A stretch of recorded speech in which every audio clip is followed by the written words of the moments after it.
This is one of my all-time favorite subjects, the subject of joy. Putting joy back in your life is so exciting for me.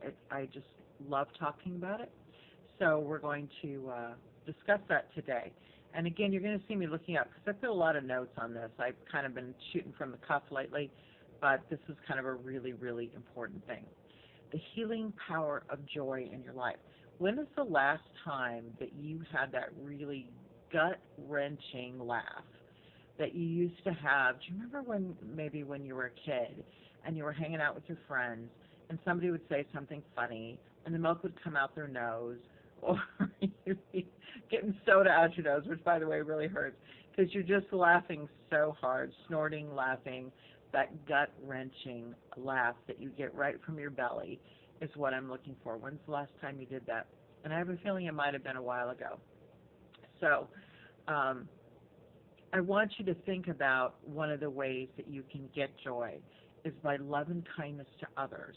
And sometimes it's even to people who don't even maybe deserve it. that's sarcasm. Everybody deserves love and joy in their life.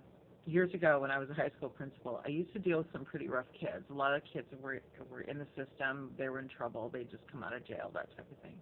And I used to tell my teachers that there is magic in every single child, and if you can't find the magic, look harder. It's there somewhere. So it's the same thing for you. If you cannot find the joy in your life, you need to look harder because it's all around you. You're just missing it because you're in a sense of being miserable. The other thing that's interesting about joy is that you can actually get to the point where it feels kind of uncomfortable. Like you're so used to being down in the dumps or looking at the bad things in life. And I mentioned in another vlog about how we just love people's dirty laundry. That's why the Inquirer sells. You can kind of get stuck in that. And one of those things, too, is I've noticed lately especially, is people watching reality TV. I got news for you, people. Stop watching reality TV. There is truly nothing of value in watching reality TV. Okay, I got off my soapbox about that. There are a few people are going to say, well, what about the cooking ones? Yeah, I love those too. If you want to watch once in a while, check out the Iron Chef America or something. That's fine. But the ones that are like really deep into people's lives and the horrible things that are happening to them, I don't know if you noticed, but there's not a whole lot of joy going on in those shows.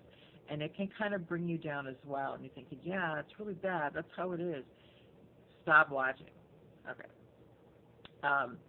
I wanted to talk about, too, I have a friend, an old friend from high school named Joy.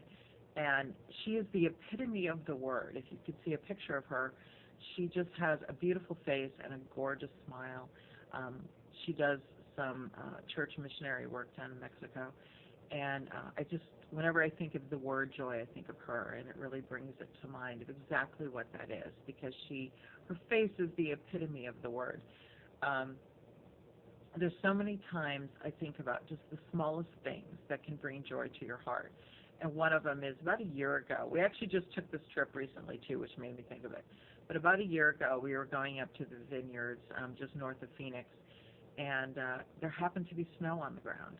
And the entire car burst out into snow. Oh, my gosh, it's snow. We were all so happy. That's a big deal in Phoenix, seeing snow. We don't get to see that very often.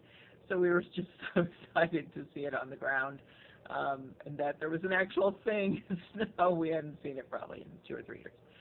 So the simplest things can just bring so much joy to your heart, and hold on to those, especially as you're moving forward in your life. Sometimes it can just, from day to day, it almost becomes a drudgery of you feel like, well, I want to change my life, but like, how's it going to happen? And then this horrible thing happened today. And I took the littlest joy yesterday, which was, I'm super busy right now. I have a lot going on in my life, from running 2 businesses with I Am Defined and my dog rescue.